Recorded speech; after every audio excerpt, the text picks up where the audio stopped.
a minha vida depois do bispo deve ter mudado. E até porque eu fui um dos poucos fotógrafos a fotografá-lo, eu tenho uma história, eu tenho um legado sobre esse homem que tem essa universalidade na sua obra. Eu e o Walter Firmo recebemos essa pauta do nosso chefe de redação, Aloysio Maranhão. Poderia ter sido qualquer pauta, veio essa. Eu não tinha, evidentemente, a menor ideia de quem era Arthur Bispo do Rosário, o que eu iria encontrar, nada. Caí de paraquedas naquele manicômio. Não tinha a menor noção de quem era bispo. E chegando lá, me descobri num templo mágico, ficcional, num templo carnavalesco, num templo de uma aparente insegurança, mas que, na verdade, era um templo de um homem que vivia a sua loucura e a sua grande realidade. Eu me assustei quando eu cheguei. Eu me assustei porque encontrei um homem muito cheio de si. Ele vestia aqueles mantos dele. Eu logo percebi que não era alguém em uma cela, mas era alguém que dominava um conjunto de celas.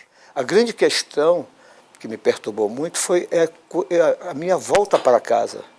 Então eu saí de lá, porque nós passamos muitas horas naqueles dias. E na hora que tínhamos que voltar, eu não sabia se eu estava, em qual realidade que eu estava, entendeu?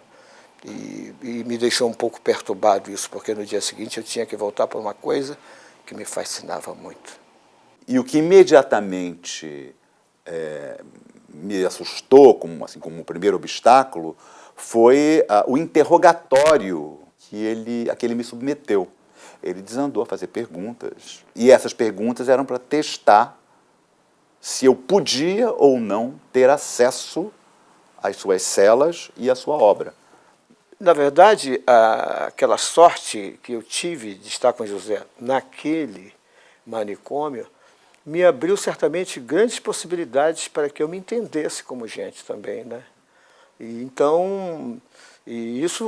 Essa avaliação posterior, foi super legal, essa descoberta, mas também teve aquela coisa ligada à arte, né? Porque o contato com o bispo naquele momento foi uma coisa desestabilizadora demais para mim. Deve ter sido. Eu tive muito medo de sair dali meio quebrado, entendeu? Por dentro. Eu tinha um anteparo da máquina fotográfica. É verdade. Que é exatamente um hiato entre eu, o Walter, e aquela realidade, né? E você não, você tinha o caderno de anotações que às vezes é um boca a boca com aquilo que está acontecendo. E vinha de uma experiência de 3 anos ou 4 de jornalismo esportivo, onde, com todo respeito pelos atletas e treinadores e profissionais, em geral é um mundo de perguntas e respostas prontas, né? O cara já sabe o que você vai perguntar, você já sabe o que ele vai responder, e ali nós entramos num mundo absolutamente imprevisível, né? Nossa. Essa experiência, esse contato com o imprevisível que o bispo nos proporcionou, eu acho que foi a coisa mais legal. Foi impactante, eu fiquei, certamente, talvez alguns minutos paralisado, sem saber o que fazer.